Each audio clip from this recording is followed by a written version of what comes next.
Okay, Assalamualaikum warahmatullahi wabarakatuh. Saya Amin Idris. Kita bertemu dalam live media apps JMO. Jom apa nama mengajar online.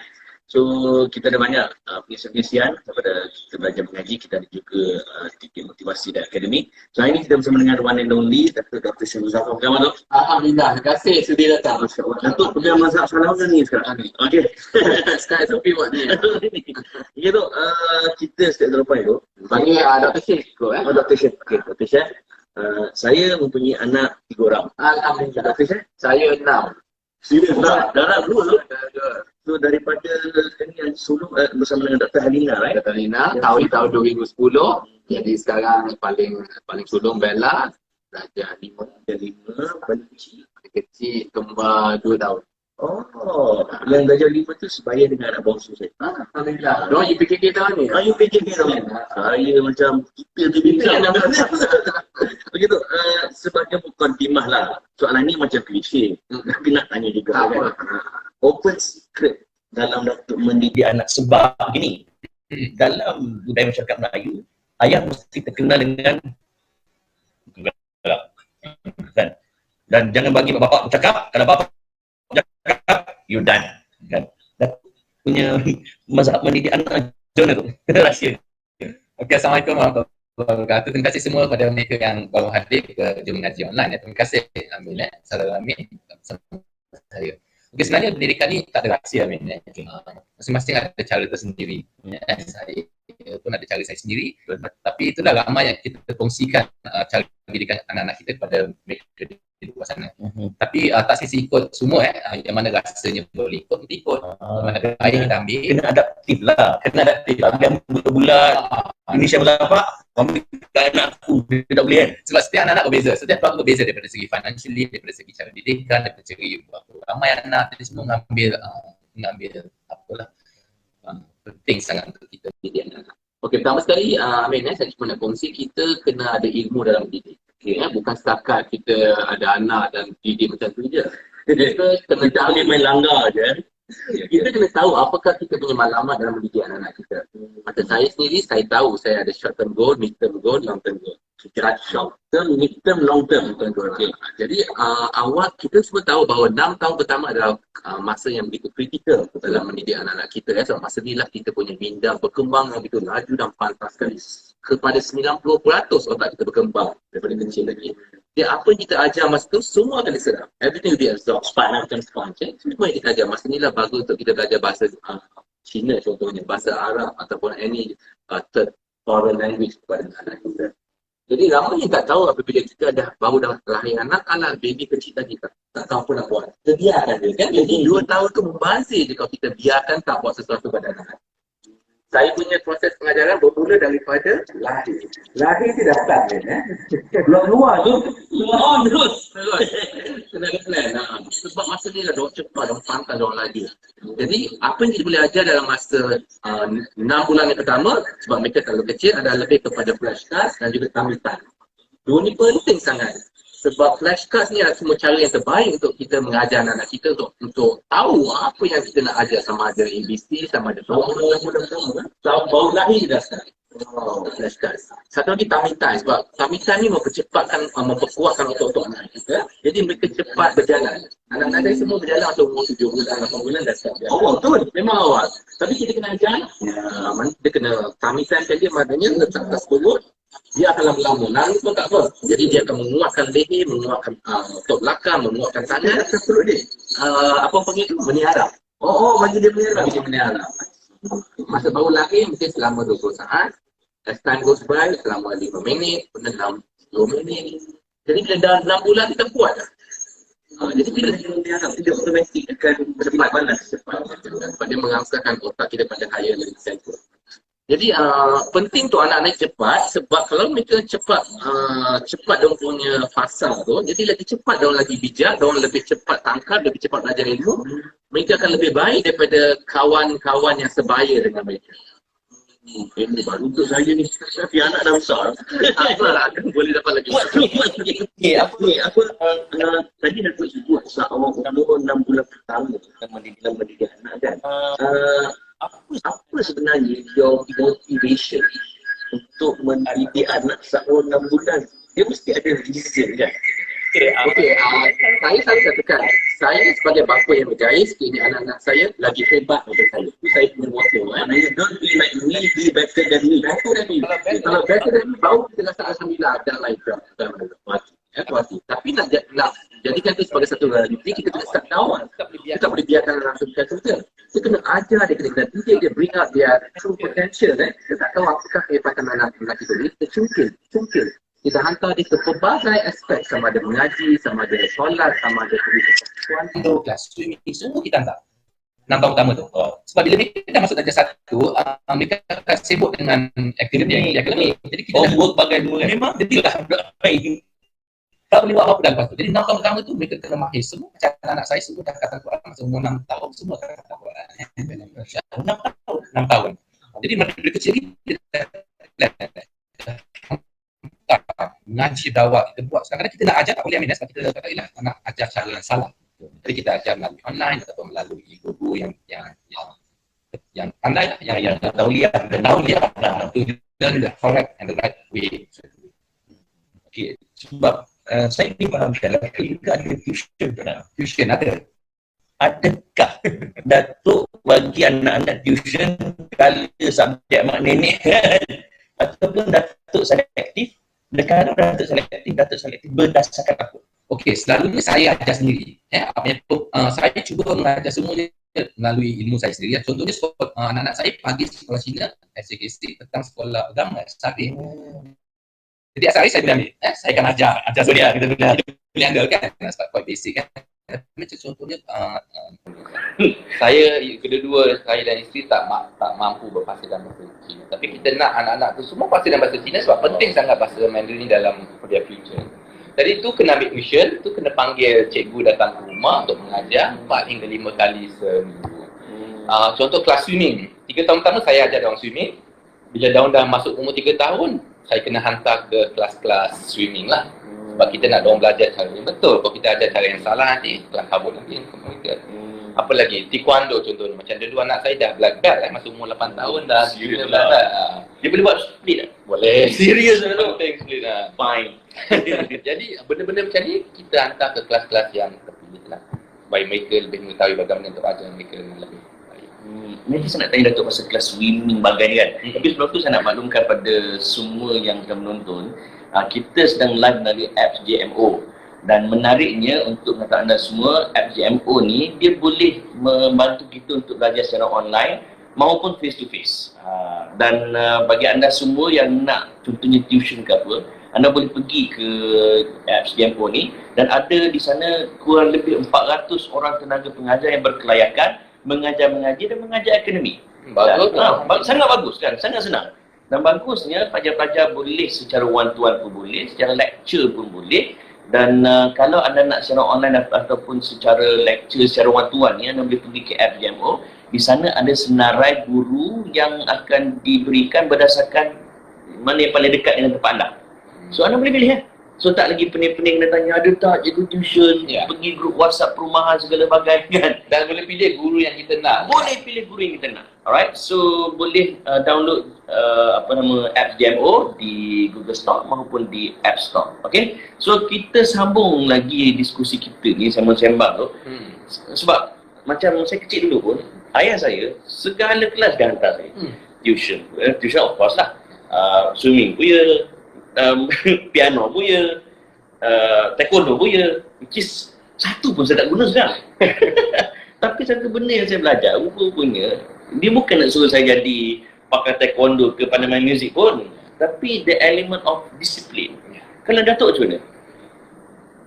Okey, mungkin Ayah Amin sibuk kerana itulah menghantar Dia hantar, ya betul. Tapi sebenarnya setiap apa yang kita belajar tu ada kebaikannya. Contohnya di Taekwondo ni ataupun martial arts akan mengajar seseorang itu menjadi disiplin, lebih fokus, lebih kuatkan otot dia. Dia tak mesti jadi pakar Taekwondo, sekurang-kurangnya boleh menjaga diri sendiri, membela diri sendiri apabila berlaku sesuatu. Juga menjadikan seseorang itu lebih respect towards others. Jadi martial arts ni memang bagus. Saya cadangkan at least anda memilih satu martial arts sama ada. Sekarang ramai orang pilih silat sebab Betul. Sebab mengkilau tiba-tiba. Ya bagus, silat tu bagus. Contohnya swimming. Swimming membuatkan anak-anak tu tinggi. Pada mereka yang mempunyai penyakit asma, macam kita orang semua wakil negara dulu masa umur 12 tahun, 13 tahun. Jadi dia akan menghilangkan penyakit asma kalau kita ajar swimming daripada umur kecil lagi. Jadi semua tu asma tu akan hilang. Jadi kita sebagai bapa harus tahu apakah aktiviti yang terbaik untuk anak-anak kita. Kadang-kadang anak-anak kita tak tahu kita tanya dia nak tak ni, tak suka. Tapi sebenarnya dia orang tak tahu. So you tak boleh just because dia orang kata tak nak, kita berhentikan. Jangan, kita cuba berhenti sekejap. Kadang-kadang mereka rasa penat, kadang-kadang mereka rasa stres dan sebagainya. Take a break, 1 week break. Cuba cari jalan untuk mereka berminat balik. Sebab kita dah laburkan lama. Create motive pada Motivasi je orang lebih. Sambung balik. Jadi rugi kalau kita berhenti separuh jalan. maknanya tu untuk tinggi ni swimming tu membantu Swimming memang mau buat sama tu. baru saya tahu sekarang kenapa saya tahu. Tapi genetik pun penting ni. Genetik pun penting. Sebab ayah saya tinggi. Tinggi. Kenapa saya tak over tinggi? Rupanya saya pun kelas swimming tu tu. Kadang-kadang dia skip generasi. Kadang-kadang you punya apa akan tinggi. Anak-anak you akan Anak saya tinggi. Dia skip. Ni kena adil. Okey, berbalik pada tuition tadi tu, Dr. Syah, sebab tuition ni kalau di sekolah bandar, ibu bapa memang belum-belum lah hantar anak pergi tuition. Dan kalau boleh, kalau 10 subjek, maka 10 subjek tu lah tuition. Sebab apa nak bagi anak-anak mantap lah pemahaman pada subjek. Kalau Datuk kategori mana? Okey, saya kalau boleh tak nak tuition. Sebab tuition Kalau boleh tak nak kalau tuition. boleh kan. Kalau gitu, kalau boleh. Tak nak. Sebab tuition ni pertama sekali faktor kewangan kan. Sebab kita kena bayar banyak lah kepada apa. Kedua, kita tak tahu apa yang berlaku, kita serahkan segala-galanya kepada guru yang mengajar. Ketiga, lebih baik ibu bapa sendiri mengajar anak-anak itu sendiri kan. Sebab kita kadang-kadang kita serahkan pada guru, kita tak tahu sama ada mereka berseronok atau mereka mendapat ilmu yang manfaat untuk mereka. Jadi saya, kalau boleh saya ajar apa yang saya boleh ajar, saya ajar. Tapi yang mana kita dah bincang tadi, yang mana saya tak mampu tu terpaksalah kita salurkan pada guru tuition. Guru tuition ni pun tak semua yang bagus tak semua yang anak-anak kita boleh terima. Sebab setengah anak kita tak boleh duduk terlalu lama dengan komputer, dengan online dan sebagainya. Mereka kejap je, mereka Panas punggung dia orang kan. Kita pun tak boleh, macam mana lah anak-anak kita nak tuition. Jadi amat penting untuk kita memilih platform online tuition yang betul-betul pandai menguasai minda anak-anak supaya pengajaran tu begitu berseronok. You can tell lah after few sessions, kita tanya seronok tak? Setengah platform tu memang seronok. Cikgu-cikgu pun menari, interaktif kan. Itu yang penting bagi saya. Anak-anak doktor daripada 6 orang tu yang dah sekolah apa? 4 orang dah sekolah dah. Keempat-empat tu ada tuition tak? Ada bahasa Cina memang tuition, tapi tuition datang ke rumah. Home tuition. Home tuition. Sebab saya lebih suka secara fizikal daripada melalui online. Tapi saya dah diberitahu pasal jom mengaji online saya pun dah cuba, saya rasa baguslah. Sebab cikgu-cikgu ni nampak begitu motivasi, begitu memahami kehendak dan telah anak-anak. Dipercayai dan diyakini kan? Diyakini. Alang-alang dah sebut tadi, saya nak tambah sikit lagi. Dalam app GMO ni, pelajar boleh belajar pelbagai subjek seperti BM Bahasa Melayu, Bahasa Inggeris, Matematik, Sains, Fizik, Kimia, Bio, Matematik Tambahan, Akaun, Bisnes, Sejarah, Geografi. Untuk tahap rendah, menengah dan universiti. Semua ada. Tak kenapa sekarang moden, kita dulu tak ada tu. Itulah, ini memudahkan lagi pencarian. Kadang susah nak cari guru yang mengajar certain subjek. Bagus. Alhamdulillah. Okey. Betul, macam mana pula doktor menyeimbangkan, sebab anak belajar Mandarin, anak pergi kelas swimming, anak pergi taekwondo, of course kelas akademik. Macam mana Dr. Syah menyeimbangkan dengan pengisian agama atau rohani? Okey, kita bunyi tazkir malam Jumaat sikit lah. Gini tu. Okey, bagi saya Islamik penting sangat sebab kalau kita abaikan segala-galanya tak akan dapat berterusan dengan hebat lah macam sekali pun. Hebat. Jadi memang daripada kecil tu, daripada umur, saya suka tukar-tukar sekolah diorang. Maksudnya daripada umur 2 tahun dah mula start sekolah. Saya tak suka anak-anak tu duduk rumah tak buat apa. Bagi saya satu pembelajaran yang besar sebab setiap saat tu adalah satu proses pembelajaran. Yang penting mereka belajar sesuatu yang menyeronokkan diorang, takkan rasa penat. Anak-anak ni memang tak suka rasa penat. Mereka sukakan rutin, mereka sukakan lakukan sesuatu yang berterusan setiap hari. Jadi umur 2 tahun lagi saya dah hantar ke sekolah-sekolah agama sebenarnya.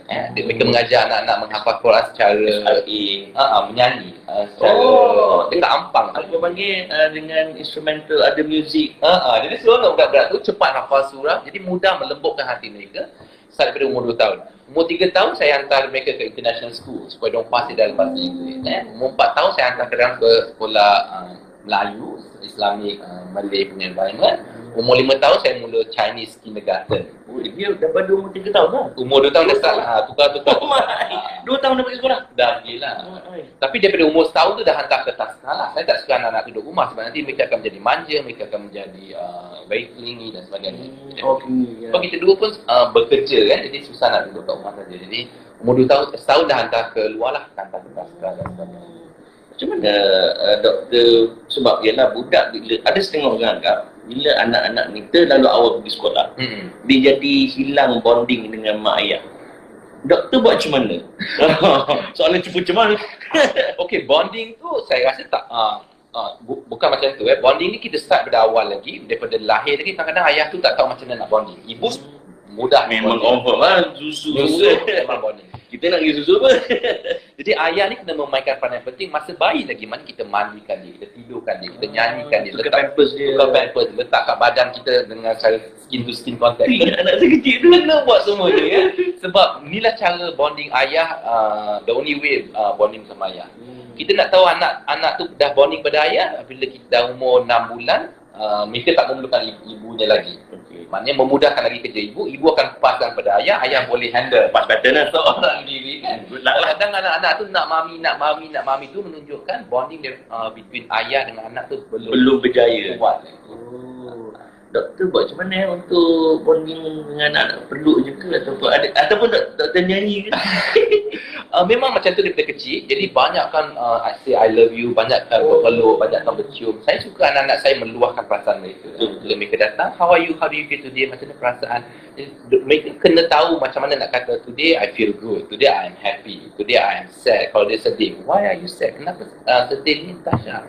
You must ask them. Jadi ajar anak tu EQ supaya mereka memahami, meluahkan emosi mereka. Jadi dengan cara tu kita boleh menangani apa-apa masalah yang mereka hadapi. Dan bila dia dah besar pun apa masalah dia tak kerasa. Dia akan datang pada kita. Sebab dah ada trust. Betul? Kita kena jadi macam kawan mereka, mesti sebagai kawan mereka. Dahsyat tu. Dia bila belajar ni, dia antara musuh utama belajar adalah BOSAN. Tak kira lah taekwondo ke, swimming ke, kelas akademik, kelas agama ke. Doktor macam mana bila anak-anak macam dia panggil daddy Daddy, boring lah. Daddy, bosan lah. Daddy, come on lah, asyik kelas. Kan? Okay. Kan saya anak doktor jawab macam mana? Setakat ni belum pernah lagi anak-anak saya kata bosan. Alhamdulillah. Sebab apa? Kita kena cari cikgu, pertama sekali kena cari cikgu yang pandai mengajar. Kebanyakan saya jangan berkata jangan hantar je macam tu je. Kita kena interview cikgu-cikgu tu, kita kena tengok alam persekitaran, kita kena tengok tempat tu, sama ada tempat tu menarik ataupun cara-cara dia mengajar dan sebagainya, supaya anak-anak tu akan sentiasa berseronok bila mengajar. Kita nak tahu ke tidak bila kita nak hantar anak-anak ke sekolah. Bila mereka memberi pelbagai alasan untuk tidak mahu ke sekolah, itu menunjukkan ada sesuatu yang tak kena. Diorang tak nak bangun lah, diorang mengantuk lah, diorang rasa lemah lah, lethargic lah. There must be something wrong with the school. Anak-anak saya semua seronok pergi sekolah. Okey, jom pergi sekolah. Okey, jom. Dia sedih tak bila PKP tu? Itu yang sedih. PKP tu memang mencabar. Saya seronok sangat. Saya rasa ada hikmah PKP tu sebab kita sendiri boleh tackle anak-anak. Kita sendiri boleh mengajar, kita boleh memahami anak-anak kita lebih mendalam masa PKP dan kita tahu setiap masalah anak-anak kita ketika PKP. Okey, maknanya doktor sendiri macam mana bermain dengan dia orang supaya dia orang tak boring. Memang tak bosan. Bila kita rasa mereka bosan tu, take a break. Kalau dia kata take a break, berhenti seminggu, jangan pergi tempat tu apa-apa. Kuatkan balik dia punya mental, semuanya punya mental, dan bagi mereka galakkan, katakan dia, tengok. Tapi yang penting anak pertama tu, kalau anak pertama tu buat semua, yang lain ikut je. So set up anak sulung tu penting. Penting sangat. Jadi anak pertama ni, Alhamdulillah, Bella ni memang seorang yang betul-betul motivasi. Dia suka buat benda-benda. Jadi adik-adik yang lain semua ikut. Betul lah, macam anak bapa saya, dia suka melukis sebab kakak dia. Bagus. Dia suka dia suka barang-barang girlish sebab kakak dia. Kakak dia. So, bayang kalau lah sulung tu abang lain rasa adik ni. Betul. Bagus kalau anak tu perempuan sebenarnya. Sebab perempuan ni mudah, lagi mudah dididik. Dia cepat matang, boleh jaga adik yang lain, boleh tunjukkan teladan pada adik yang lain. Tapi lelaki pun alhamdulillah. Doktor, ini soalan yang selalu orang tanya. Doktor ni jenis ibu bapa yang bagi gadget pada anak-anak tu ataupun tak? Kalau saya sebut dulu, saya dah buat agreement dengan anak-anak saya. Christina Batrisha, your first phone you will get it when you are form 5. Oh, bagus SPM. Itu saya. Bagus. Doktor mana? Okey, saya dulu tak bagi gadget. Memang saya tak percayakan gadget. Saya berasakan gadget ni memang dia punya efek tu lagi dahsyat. Anak-anak tu cepat addicted. For whatever reason. You can see kalau you bagi 2 minggu macam tu dah mula tantrum, dah mula memarah, tak nak berkawan, tak nak bersosial. Tapi dalam zaman teknologi ni kadang-kadang kita terpaksa mengikut arus zaman teknologi. Sebab banyak kebaikan dalam gadget ni. Tapi kita kena pastikan kita bagi. Mungkin kata 5 terlalu lambat bagi saya. Tapi as long as dia dah ada sifat tanggungjawab tu. Bagi saya umur 11 tahun macam Bella, umur 11 tahun dah mula bagi handphone. Sebab dia boleh dapat banyak anak saya tak dengar ni. dia boleh dapat banyak maklumat dengan handphone, dia boleh telefon kita kalau ada kecemasan, ada banyak kebaikan. Tapi kena pastikan dia mempunyai tanggungjawab tersendiri sebelum kita berikan dia. Macam saya, iPad ke, saya complete benda sekali Apple. Sama. Memang Apple lah.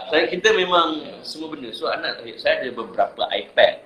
So kalau dia nak guna iPad saya. So that kita tahu Kita boleh kawan. Kita boleh kawan. Okey, dan dari segi solat jemaah contohnya. Kan tadi doktor sebut hantar ke sekolah agama. Doktor juga mengamalkan solat jemaah sana. Solat bersama anak-anak. Kita cuba yang mampu. Selalunya waktu isyak lah. Sebab masa tu berbeza kan. Diorang habis kelas, kadang ada malam, petang, pukul 7, pukul 6 dan sebagainya. Dan kita cuba sekurang-kurangnya isyak, kita bersama-sama berjemaah bersama keluarga. Okey. Saya tahu, lama nak tahu macam mana doktor kongsi telatah anak-anak bila dalam rumah, bila tengah belajar tuition, ada tak yang jenis. Yalah kan 6 orang. Daripada 6 orang tu mesti lain-lain lah.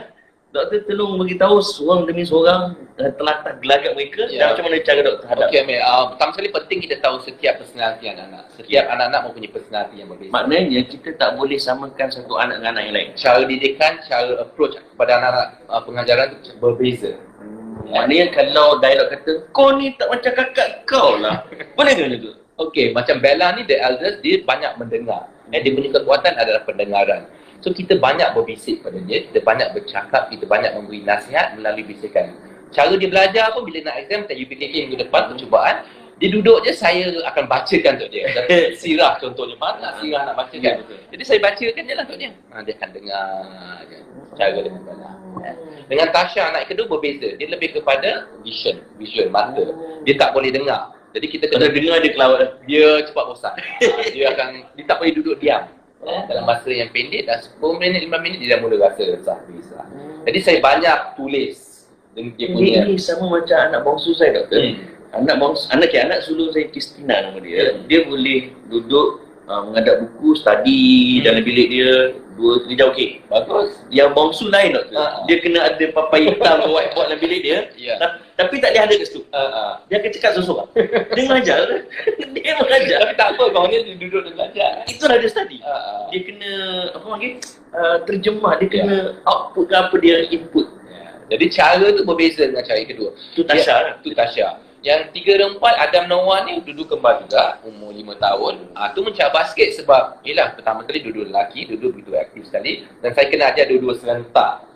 Maknanya kita kena ajar kumon contohnya, matematik, dua-dua duduk. Kena cari masa yang sama sebab susah kalau kita nak ajar seorang, nak ajar seorang. Sebab kembar. Kita yang penat, tak ada masa nak ajar yang lain. Jadi dulu kena duduk, kita ajar. Jadi yang kecil pun kembar, yang dua orang kembar lagi 2 tahun, satu masih kecil lagi tu, ibu dia lebih pada mengajar flashcard kepada anak-anak.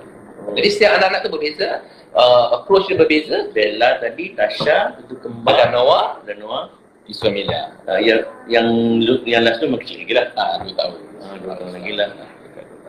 Soalan ni tak ada dalam skrip itu, doktor. Tapi doktor, apa rahsia 2 kali dapat kembar? Stres saya. Allah Akbar. Itulah ramai yang bertanya kan, alhamdulillah. Itu je. Alhamdulillah. Itu je, tak ada magic Okey Amir, kalau nak tahu kalau kita sebagai wanita mengandung, kalau dia mengandung umur 40 tahun ke atas, ya, risiko lebih tinggi, tapi chances of kembar adalah 15%. Kalau umur tu 43 tahun contohnya, kita pregnant, chances dia 17%. Jadi lagi tua apabila seseorang ibu tu mengandung, lebih tinggi dia punya chances kembar. Tapi risiko dia lebih tinggi. Yes, sebab umur 40 tahun ke atas tak digalakkan pregnant sebenarnya. Tapi untuk chances dapat kembar lagi tinggi. Berbanding 40 ke bawah. Okey, sikit. Of course, genetik juga memainkan peranan penting. Genetik wanita penting untuk kembar. Lelaki walaupun you kembar, you tak ada kena-mengena, you tak contribute langsung dalam kembar. Tak kira. Tak kira. Tak ada penyumbang. So, just forget it. Jadi yang penting perempuan tu kena kembar, jadi chances anak-anak tu kembar tu tinggi. Okay. Doktor, sebab sekarang ni kita kena terima realiti. Ibu bapa sibuk.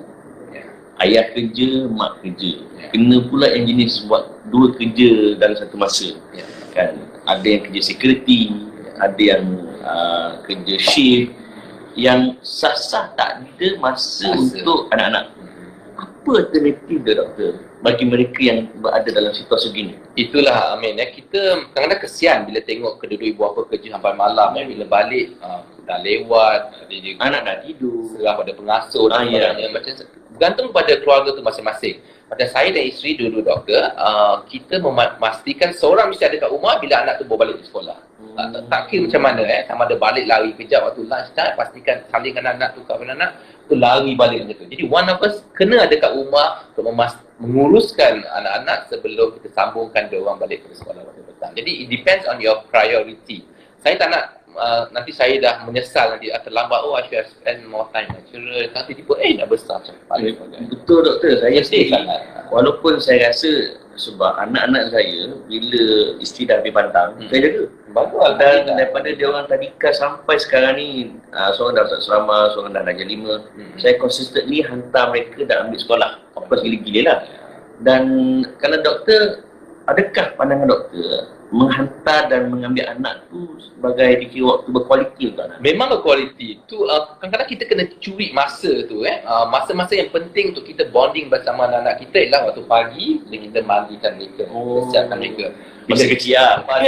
Walaupun umur dah sekolah Okey dah, kecil lah. Ya. Kemudian hantar mereka ke sekolah. Walaupun dalam masa 20 minit kita hantar tu, masa tu lah kita bonding sama anak-anak. Bila kita makan bersama, contohnya. Bila kita tidurkan mereka. Bila kita baca buku. Doktor amalkan bedtime story? Memang ada malam.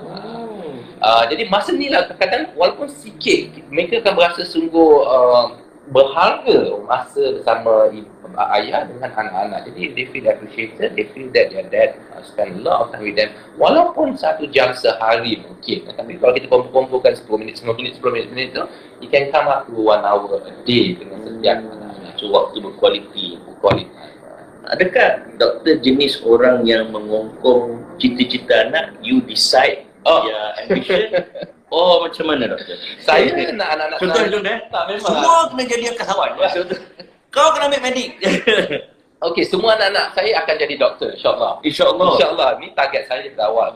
Kita orang berdua berdoktor, saya rasakan doktor adalah job profession yang paling bagus di luar sana sebab dia membantu manusia. So Datuk dah instill, Dah plan dah semua jadi doktor, semua akan belajar di Egypt contohnya, semua akan jadi pakar masing-masing lah. Noah jadi pakar tulang, Bella jadi pakar kanak-kanak, Nasha jadi pakar Puan, dah plankan gigi semualah.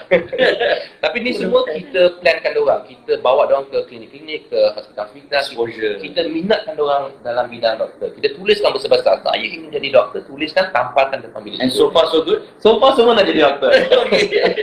Tapi at the end, they will decide. Kadang-kadang diorang tak tahu nak pilih apa. Jadi kita directkan mereka ke arah direction tu. But at the end, when they are 18, they say, I don't want to become a doctor, it's okay.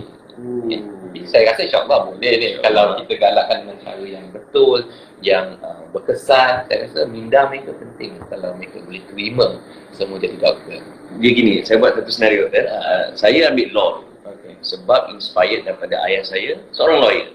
So bila saya grad, ayah saya memang dah standby dah. Saya dah ada tempat kerja di Pejabat Hubungan Negara. Jika saya grad tu tengah ada kerja. Alhamdulillah. Alhamdulillah. Kan senang Tapi Saya nak buat benda lain tak tu. Saya nak buat bisnes, nak jadi motivator, pengacara. Saya tak tidur malam fikir macam mana nak cakap ke Itulah bapak. Amin, kita kalau jadi sesuatu tak semestinya kita buat benda tu. Okay? Dapatkan degree tu dulu. Lepas tu Dapat kena degree dulu. Yes. lepas tu buatlah apa you nak. Because kadang kita tak sure apakah masa tu apakah job yang paling baik kan. Kita setelah rezeki. Who knows kan. Jadi bagi saya dapatkan degree, dapatkan doktor, lepas tu buatlah apa anda nak. Anytime you nak jadi balik doktor, you can always come back.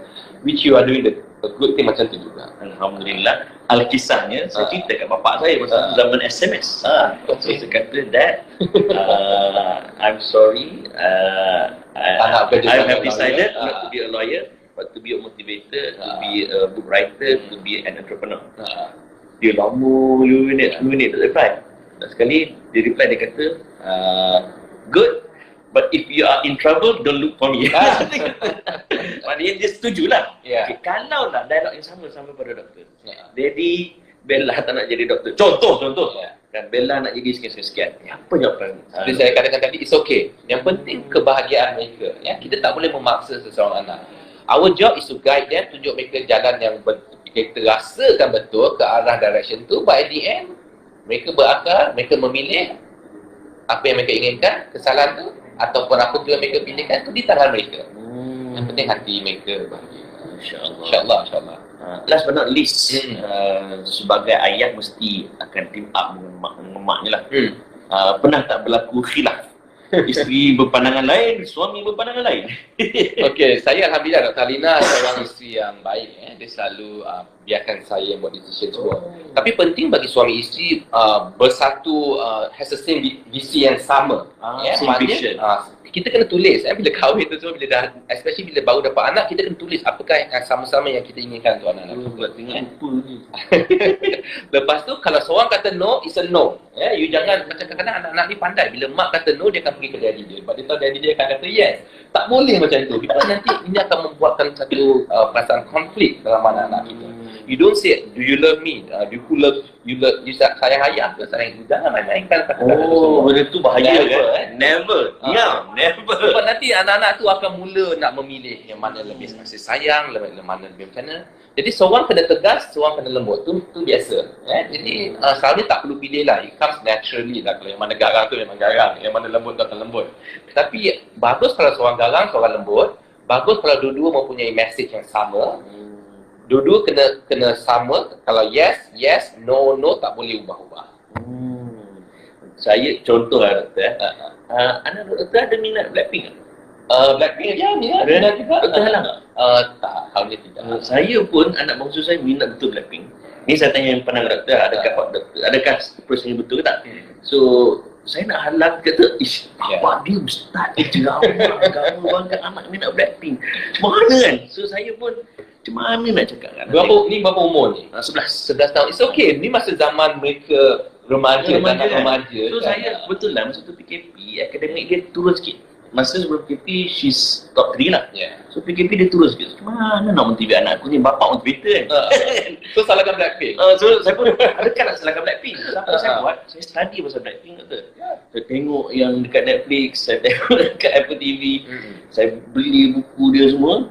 Daripada situ saya dapat tahu, rupanya untuk Blackpink jadi Blackpink, diorang ada akademi K-pop. So they choose the best among the best. Maka lahirlah Jisoo, Jennie, Rosé and Lisa. Tahu nampak. Daripada situ, saya tengok Lisa yang paling impressive. She went to Korea masa umur dia 16. She only know bahasa Thai. Tapi sebab akademi tu, dia dah belajar 7 bahasa, including Japan, Chinese, Siam of course lah, and English for sure. And daripada situ, kata mana ni Lisa ni, dia ada semangat tak putus asa. So saya jumpa anak saya kata, Isha, saya minat Blackpink minat? Okay, tak perlu minat Blackpink. Dia okey dalam hati. Okey kan? Kenapa tak Blackpink tu nak jadi Blackpink tu? Kan Lisa dapat award artis K-pop paling famous di Korea. Padahal dia Thailand. Sebab apa? Lepas tu anak saya termenung, dia kata sebab dia tak give up. Betul? Sebab apa lagi? Sebab dia buat kerja sungguh-sungguh. Betul? Kalau Lisa main-main masa dia belajar, dia boleh berjaya tak? So kalau Lisa minat Blackpink, kena fokus dan jangan give up lah. Okey, betul kan cara saya doktor? Tolonglah kita doktor.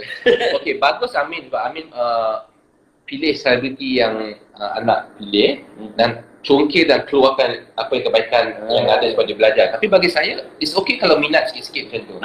Jangan over. Bahaya juga kalau kita biarkan macam tu, slowly dia akan minat dan secara tak langsung dia pun nak jadi penyanyi Macam tu. antarabangsa juga. It's okay to let them like, tapi cuba tarik minat mereka ke arah yang kita rasa extract kan. slowly. Ambil masa. It's going to take time. Perlahan-lahan kita alihkan. Tapi jangan halang mereka daripada meminati sesuatu sebab ia akan membuatkan mereka ada perasaan memberontak nanti, tak nak berkongsi dengan ayah ataupun ibu dan mereka akan melakukan sesuatu dalam solo. Itu yang bahaya. Saya sebenarnya inspired daripada mak saya, doktor. Masa saya kecil tu saya minat Superman. Minat sangat. Dan mak saya support. Betul, you love Superman? Yes. Very good. But make sure just one thing, dia kata. Don't wear your underwear. Okay lah. Dia tak halang kan. Dia bimbing kita. Alhamdulillah. Okay. So apa last word doktor kepada yang sedang menonton di JMO ni supaya ibu bapa ialah kita tak memandang remeh soal pendidikan anak-anak supaya paling utama dia tak swastakan pada online lah kalau boleh kan. Betul. Nasihat saya bagi buah-buah di luar sana, ingat bahawa mereka hanyalah anak-anak, mereka perlukan your guidance. Kadang-kadang kita jangan marah-marah sebab kita marah ni sebab kita kadang kita rasa penat berbalik kerja. Kalau kita marah ke anak-anak kita, kita berhenti sekejap, tarik nafas, keluar daripada bilik tu, bagi masa 3-4 minit, sebab kita tak nak mengatakan sesuatu yang kita akan menyesal nanti. Lepas tu datang balik, pelukkan anak tu, anak kena beri penuh kasih sayang ke anak-anak tu, especially for the first 7 years, penuhkan kasih sayang, love and love. Cara rasa pendidikan pun berbeza daripada 027, 714, 881. Banyakkan say I love you because mereka adalah kita, beri itu berharga sekali anak-anak kita. Dan juga mesti berilmu ketika mendidik anak-anak supaya menjadi rumah yang terhebat satu. Maknanya nak kahwin tu jangan fikir nak kahwin je. Kena fikir macam mana pengisar selepas kahwin. Betul. Kita kena fikir jangka masa yang panjang. Baik. So sebagai ending untuk hari ini, saya nak share pada anda semua ada satu di mana pernah Nabi Muhammad SAW bertemu sahabat namanya Aqra' bin Habis. Nabi dukung anak dia, doktor. Dan Nabi cium budak tu. Aqra' bin Habis terkejut. Dia kata, ya Rasulullah, kau ni utusan Allah, panglima perang, ketua negara. Tak rasa macam low standard, kecium budak. Nabi sebut, man la yarham la yurham. Siapa yang tak mengasihi, dia takkan dikasihi. Dalam mesej tu. So Dr. Syah Muzaffar, thank you very much bersama kami dalam JMO. Pada anda semua, please download apps JMO. Ada banyak pengisian-pengisian yang bagus, sama ada untuk belajar mengaji, untuk akademik, sama ada face to face maupun secara online. Semuanya di JMO ataupun Jom Mengaji Online. Okay, Doktor, thank you very much. Terima kasih sangat. Semoga sukses anak-anak kita. Jumpa di angkasa. Assalamualaikum. Assalamualaikum.